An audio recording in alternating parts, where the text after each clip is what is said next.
ലോക്സഭാ തെരഞ്ഞെടുപ്പിൽ കോൺഗ്രസിനെ പിന്തുണയ്ക്കില്ലെന്ന മുൻ കോൺഗ്രസ് നേതാവ് എ വി ഗോപിനാഥ് തന്നെ സംബന്ധിച്ച് കോൺഗ്രസ് ഒരു അടഞ്ഞ അധ്യായമാണ്. കോൺഗ്രസ് തന്നോട് സഹായം ആവശ്യപ്പെട്ടിട്ടില്ല. തെരഞ്ഞെടുപ്പിൽ ആർക്കൊപ്പം നിൽക്കണമെന്ന തന്റെ നിലപാട് ഉടൻ പ്രഖ്യാപിക്കുമെന്നും എ വി ഗോപിനാഥ് പറഞ്ഞു. ഞാൻ കോൺഗ്രസ് പുറത്താക്കിയ ഒരാളല്ലേ. ഒരു കോൺഗ്രസ് പുറത്താക്കിയ ഒരാളെന്ന നിലയ്ക്ക് കോൺഗ്രസിന് എൻ്റെ നിലപാടിനെ കുറിച്ച് ചിന്തിക്കേണ്ട കാര്യങ്ങളില്ല. എ വി ഗോപിനാഥൻ എന്തെടുക്കുന്നു എന്നതിനെ കുറിച്ച് ഇനി കോൺഗ്രസിന് ചിന്തിക്കേണ്ട കാര്യം. അതൊരു അടഞ്ഞ അധ്യായമല്ലേ. കോൺഗ്രസിനെ സംബന്ധിച്ചിടത്തോളം അടഞ്ഞൊരു അധ്യായം എന്നതിലേക്ക് അവർ അടച്ചു തന്നു. എനിക്ക് കോൺഗ്രസ് കൊന്നതിന് ശേഷം പിന്നെയും കുത്തിയതല്ലേ. മരിച്ചതിന് ശേഷം ശവശരീരത്തിൽ കുത്തിയ പാർട്ടിയാണ് എന്നെ സംബന്ധിച്ചോളം. അപ്പം അതിൻ്റെ ഒരു അത്തരത്തിലൊരു കോൺഗ്രസിന് പിന്തുണ കൊടുക്കുക എന്നൊരു സമീപനം വ്യക്തിപരമായി എൻ്റെ അടുത്ത് വന്നോളുന്നില്ല.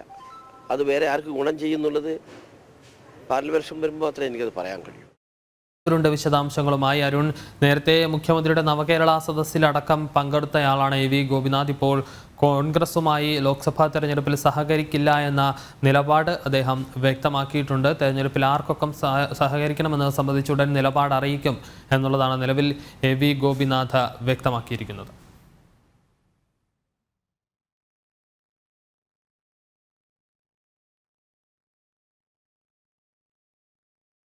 ത്തോളം ആലത്തൂർ മണ്ഡലത്തിൽ വലിയ സ്വാധീന ശക്തിയായി മാറുന്ന വ്യക്തിയാണ് എ വി ഗോപിനാഥ്. കോൺഗ്രസുമായി ഇടഞ്ഞു നിൽക്കുന്ന എ വി ഗോപിനാഥ് പെരിങ്ങോട്ടുകുറിശി പഞ്ചായത്ത് ഏകദേശം ഒരു 20,000 വോട്ടോളം ഈ പെരിങ്ങോട്ടുകുറിശി പഞ്ചായത്തിൽ മാത്രം ഉണ്ട്. ഈ 20,000 വോട്ട് കോൺഗ്രസിനായിരുന്നു ഇവർ കാലാകാലങ്ങളായി നൽകിയിരുന്നത്.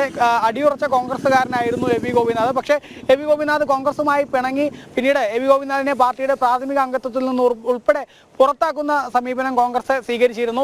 ഈ സാഹചര്യത്തിൽ എ വി ഗോപിനാഥ് ആരെ ഈ ആലത്തൂർ മണ്ഡലത്തിൽ പിന്തുണയ്ക്കും എന്നുള്ളത് വലിയ ചോദ്യചിഹ്നമാണ്.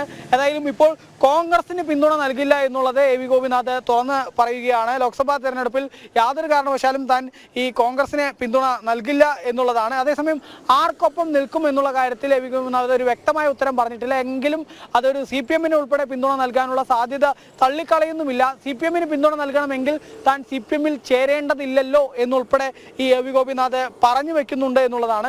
കോൺഗ്രസ് തന്നോട് ഏതായാലും ഇപ്പോൾ സഹായം ആവശ്യപ്പെട്ടില്ല. തന്നെ കൊന്നതിന് ശേഷം വീണ്ടും കുത്തിയ പാർട്ടിയാണ് കോൺഗ്രസ്. അതുകൊണ്ട് തന്നെ മൂന്നാമത്തെ മരണം കോൺഗ്രസിൽ നിന്ന് താൻ ആഗ്രഹിക്കുന്നില്ല എന്ന തരത്തിൽ കോൺഗ്രസിന് നേരെ നിശിതമായ വിമർശനമാണ് എ വി ഗോപിനാഥ് ഇപ്പോൾ നടത്തിയിരിക്കുന്നത്. അതേസമയം തന്നെ ഭാരതത്തിൽ വലിയ രീതിയിലുള്ള ഒരു രാഷ്ട്രീയ മാറ്റം ഉണ്ടായിക്കൊണ്ടിരിക്കുന്ന ഒരു കാലഘട്ടമാണ്. കോൺഗ്രസ് എല്ലായിടത്തും തകർന്ന് തരിപ്പണമായിക്കൊണ്ടിരിക്കുകയാണ്. അതേതായാലും ഈ ലോക്സഭാ തെരഞ്ഞെടുപ്പിലും ആവർത്തിക്കും എന്നും എ വി ഗോപിനാഥ് പറയുന്നു. കോൺഗ്രസിന് വലിയ രീതിയിൽ നിലയില്ലാ കയമായി ഈ ഭാരതം മാറും. ആകെ നിലവിൽ കർണാടകയിൽ മാത്രം ഭരണമുള്ളത്. കർണാടകയിൽ ഉൾപ്പെടെ വരും കാലത്ത് പ്രതിസന്ധി ഉണ്ടാവും. കോൺഗ്രസിന് അവിടെ ഉൾപ്പെടെ ഭരണം നഷ്ടമാവുന്ന തരത്തിലേക്കൊക്കെ കാര്യങ്ങൾ എത്തുമെന്നും എ വി ഗോപിനാഥ് പറയുന്നുണ്ട്. ഏതായാലും നിലവിൽ എ വി ഗോപിനാഥ് ആലത്തൂർ മണ്ഡലത്തിൽ ആരെ പിന്തുണയ്ക്കും എന്നുള്ളത് വലിയ സസ്പെൻസായി തുടരുന്ന സാഹചര്യമായിരുന്നു. അതേതായാലും കോൺഗ്രസിന് പിന്തുണ നൽകില്ല എന്നുള്ളത് വ്യക്തമാക്കിയിരിക്കുകയാണ്. അതേസമയം തന്നെ CPM-നെ പിന്തുണയ്ക്കുമോ അതല്ലെങ്കിൽ BJP ഉൾപ്പെടെയുള്ള വേറെ ആർക്കെങ്കിലും പിന്തുണ നൽകുമോ എന്നുള്ള കാര്യം കൃത്യമായി ഗോപിനാഥ് വ്യക്തമാക്കുന്നില്ല.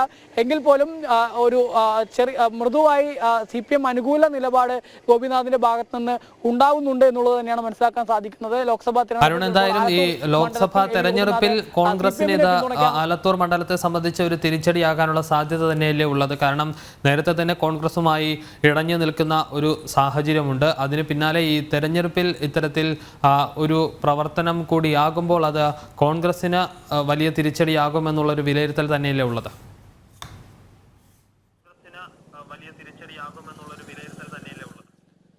തീർച്ചയായിട്ടും വിഷ്ണു, ആലത്തൂർ മണ്ഡലത്തിലെ MP ആയ രമ്യ ഹരിദാസ് ഉൾപ്പെടെ എ വി ഗോപിനാഥിന്റെ പിന്തുണ തനിക്കുണ്ട് എന്ന തരത്തിൽ നേരത്തെ പ്രതികരണങ്ങളൊക്കെ നടത്തിയിരുന്നു. പക്ഷേ കോൺഗ്രസിന് ഏതായാലും പിന്തുണയ്ക്കില്ല എന്ന് എ വി ഗോപിനാഥ് വ്യക്തമായി തന്നെ പറഞ്ഞിരിക്കുന്ന സാഹചര്യത്തിൽ ആലത്തൂർ മണ്ഡലത്തിൽ അത് കോൺഗ്രസിന് വലിയ ക്ഷീണം ചെയ്യും എന്നുള്ളതിൽ തർക്കമില്ല. പ്രത്യേകിച്ച് നിലവിലെ രാഷ്ട്രീയ സാഹചര്യത്തിൽ ആലത്തൂർ മണ്ഡലത്തെ സംബന്ധിച്ചിടത്തോളം നമുക്കറിയാം, കഴിഞ്ഞ തവണയാണ് ഇടതുപക്ഷത്തിന്റെ കയ്യിൽ നിന്നും കോൺഗ്രസ് ഈ സീറ്റ് പിടിച്ചു വാങ്ങിയത്. രമ്യ ഹരിദാസ് എന്ന വ്യക്തിയിലൂടെ ആ സീറ്റ് കോൺഗ്രസ് കൈക്കലാക്കുന്ന സാഹചര്യം ഉണ്ടായത്. നിലവിലേതായാലും ഈ പെരിങ്ങോട്ടുകുറിശി പഞ്ചായത്തിൽ എ വി ഗോപിനാഥിന്റെ സ്വാധീനത്തിൽ മാത്രം 20,000-ലേറെ വോട്ടുകൾ ഉണ്ട്. അതുകൊണ്ട് തന്നെ അത്രയേറെ വോട്ടുകൾ കോൺഗ്രസിന് ലഭിക്കാതിരിക്കുമ്പോൾ അത് കോൺഗ്രസിനെ സംബന്ധിച്ചിടത്തോളം വലിയ രീതിയിൽ ക്ഷീണം ചെയ്യുമെന്നുള്ളതിൽ യാതൊരു തർക്കവുമില്ല. ലോക്സഭാ തെരഞ്ഞെടുപ്പിൽ കോൺഗ്രസിനെ പിന്തുണയ്ക്കില്ല എന്നാണ് എ വി ഗോപിനാഥ് വ്യക്തമാക്കിയിരിക്കുന്നത്. അരുൺ ആലത്തൂരാണ് വിശദാംശങ്ങൾ നൽകിയത്.